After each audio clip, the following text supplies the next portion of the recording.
Thank you, John. Hello and welcome to the part of the show, especially for us here in the South. My name's Caroline Richardson.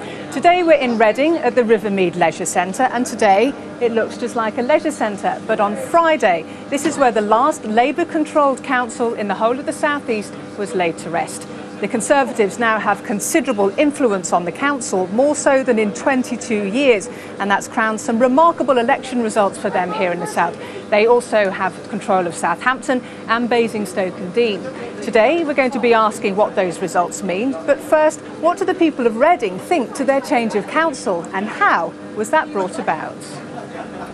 It's going to mean peculiar changes in a very strong Labour stronghold, who've done some good for the town, but otherwise have not been brilliant.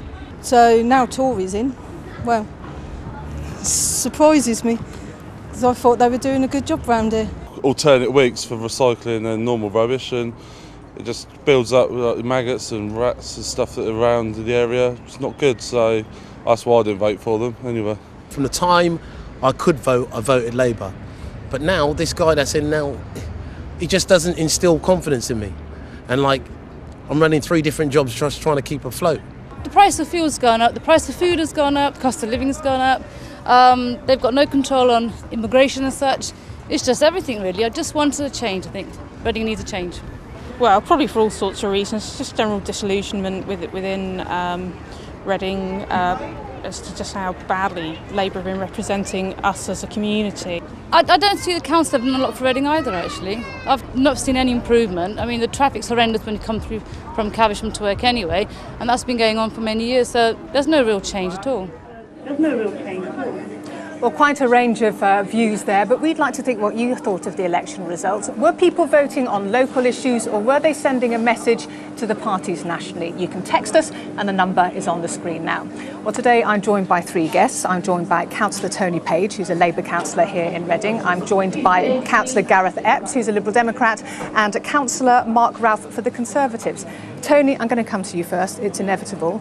The dust has settled here in Reading, and it wasn't a brilliant night for you on Thursday night, or even Friday lunchtime, probably even worse. What does that mean for the Labour group in Reading now? Well, we haven't been laid to rest. We're still the single largest party, with 20 councillors to the Conservatives 18, to the Lib Dems 8. But clearly it's a new political environment.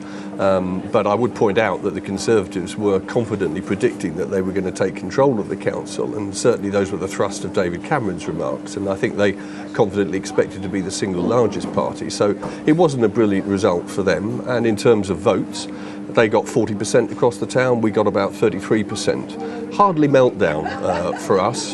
Not good results, could do much better, but there's a new environment and we will have to deal with that. There was an embarrassment for you though, because you did lose your leader, Councillor David Sutton. His ward went. Yes, that was a very unfortunate result, obviously, from our point of view, particularly when you lose a ward by 30 votes. Any party that loses a vote by a ward by such a small margin will inevitably think, well, we could have just about done it with that extra effort. It was sad. David's given many years' service to the town, and I think across the board people recognise that he was a good leader and has done much for the town, and I hope that he'll be back. Mark, I'll come to you for the Conservatives there. Tony said that you were hoping that you were going to take full control of Reading. Is that true? Yes, I think it is. I mean, clearly we would have liked to have taken outright control, but we will do so. I mean, our vote was 40%. We had 3,000 more votes than Labour. We've progressively, over the last few years, since 2004, increased our level of support. So I think it will happen. It's just a matter of time. Unfortunately, it wasn't this year. Do you think that people were voting, I mean, people weren't necessarily voting as a knee-jerk reaction to the national picture for you, because you have had sort of incremental change, haven't you? And also Reading East, the Westminster constituency, has already gone Conservative when Rob Wilson came in 2005. So what do you put your success down to? Well, I think there is incremental gain. Our vote's gone up by 34% since 2004, whereas Labour's gone down by nearly 10% and the Lib Dems have gone down by 30%. I think that the national situation worked in 2 ways, actually, both for and against us. I think for in terms of those people that are concerned about the national economy, taxation, debt, for little apparent gain, and of course those who are against the war in Afghanistan and Iraq. I think that locally the situation was that in some cases all of that national external noise helped to bury the bad news that was evident locally. There are still things like the much-loathed one-way IDR plan. There were other things like community care is in the bottom 19% of the country, and we're one of the 2 lowest in the surrounding area in terms of the standard reached. We have a variety of problems within education. We don't have enough places in our primary schools. We're not getting the right levels of qualification at GCSE and A level. So you're going to spend more money, Mark, are you? I think money and the approach are both the options that need to be reviewed. I'm not making any commitments to spending money. Of course, we won't have that problem. Well, all this of this year. costs extra money, doesn't it? No, it doesn't. I think there's an approach. I think on education, for example, we've got it wrong. I think there needs to be more emphasis on the primary school age, where children are soaking up information at a much faster rate, rather than leaving it to the secondary schools to pick up the pieces.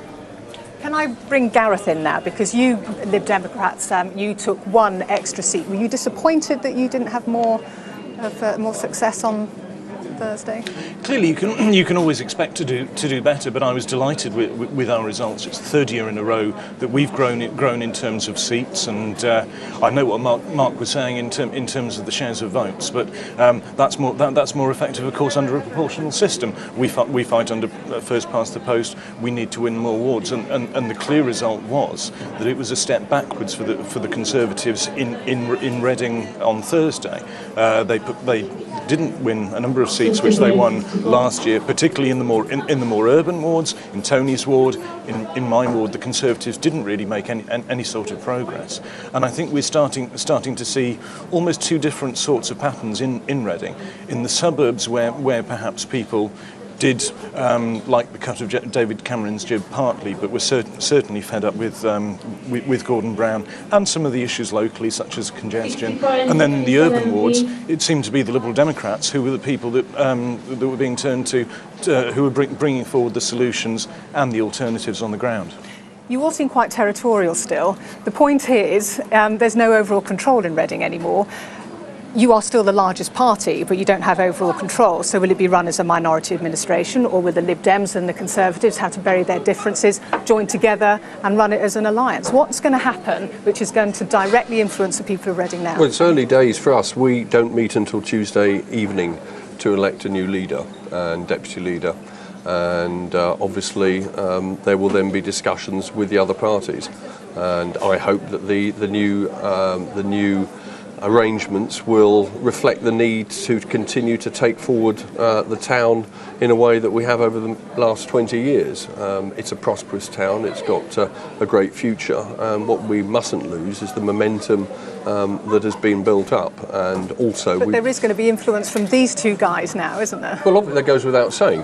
But what actual arrangements will be made, it's too early for me to say. Gareth might want to say something now, Mark, but from my point of view, I'm not able to say any more than we'll be meeting on Tuesday and watch this space. Very quickly, have you 2 had a chat together yet or not? Well, I only learnt that Gareth is the leader of the Liberal group today, so right. we were very anxious to talk to the leaders, but it hasn't really happened. Okay. And of course, Labour don't have one yet, so I think it's early days yet. But I think we've always taken the approach to try and be constructive in terms of the council, and certainly under Andrew Cumpsty, the new leader, I think that will be very much the flavour. Okay, well, let's leave it there for now. If you just hold your horses just for 1 second, Gareth. Over the last 3 weeks, Danielle Glavin has been looking at the tale of 3 cities. She's been looking at Reading, yes, I know it's really a town, Southampton and Oxford, to see what their electoral prospects were. But if you're desperate to turn to the final page, now you can.